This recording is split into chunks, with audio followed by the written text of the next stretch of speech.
بسم الله الرحمن الرحيم، والصلاة والسلام على سيدنا محمد خاتم الأنبياء والمرسلين.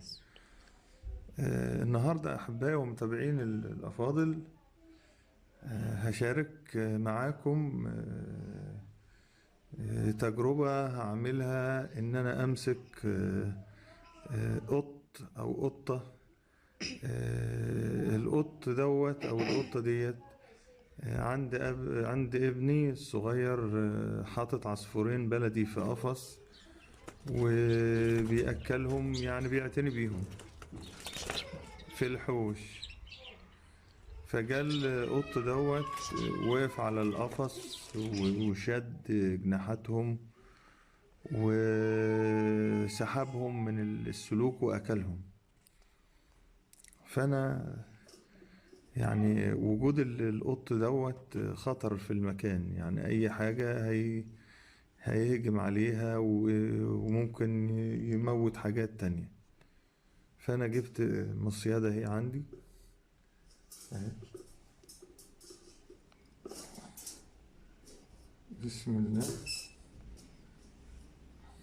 هي مصيدة عاملة زي مصيدة الفار بس على أكبر. بعدين أهو جبت له حتة عظمة وهاجي أحطها هنا. بسم الله.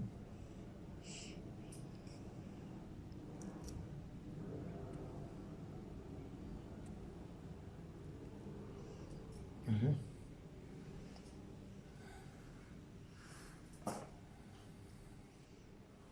أهي هشبكها وهنصبها ليه بره، لعل وعسى يجي تاني يمر فنمسكه وبعدين نوديه في حتة بعيدة. وهنتابع مع حضراتكم. وده هوت أحبائي الأفاضل، ادي القفص اللي كان فيه العصافير اهو.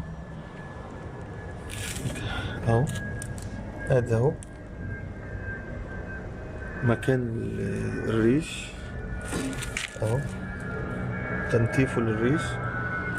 هو جه وقف على القفص من فوق هنا اهو، حتى مكان شده يطفش فيهم ويروح ماسك مثلا جناحه ويشده، حتى اهي في راس اهي ما طلعتش. سحب سحب العصفور وراسه اتزنقت اتقطعت اهو، وقع المية. فابني بصراحة زعل عليهم جدا، فأنا وعدته إن شاء الله أمسك القط دوت ونبعده بعيد عن المكان. هذا هي المصيدة نصبناها، وإن شاء الله يتمسك. وده هو زي ما حضراتكم شايفين، حطينا له المصيدة في الطريق بتاع القفص تاني، لأنه ممكن يجي عشان حتى ياخد الراس المتبقية دي.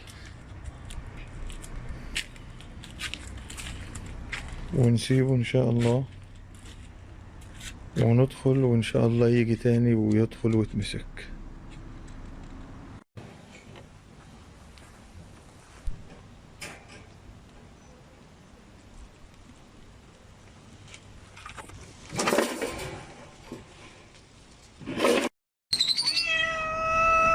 وده هو زي ما حضراتكم شايفين تم صيد القط المفترس اللي أكل عصافير حمودي. دلوقتي أنا هاخده أوديه في مكان بعيد،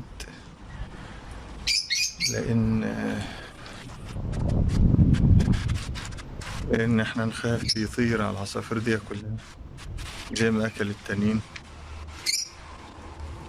ودول برضو ممكن ينط على القفص وياكلهم بنفس الطريقة.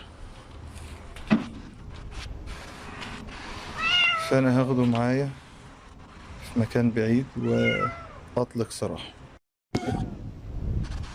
ودلوقتي أحبائي الأفاضل، بحيث أغير لها المكان اللي هي كانت فيه واللي هي أصلا اتعودت او خدت او عرفت ان في هنا عصافير او مصدر غذاء، لانها طالما عرفت اللي هنا في مصدر غذاء ممكن تاكل تاني او تهجم على قفص عصافير تاني، وهنبدأ نفتح لها.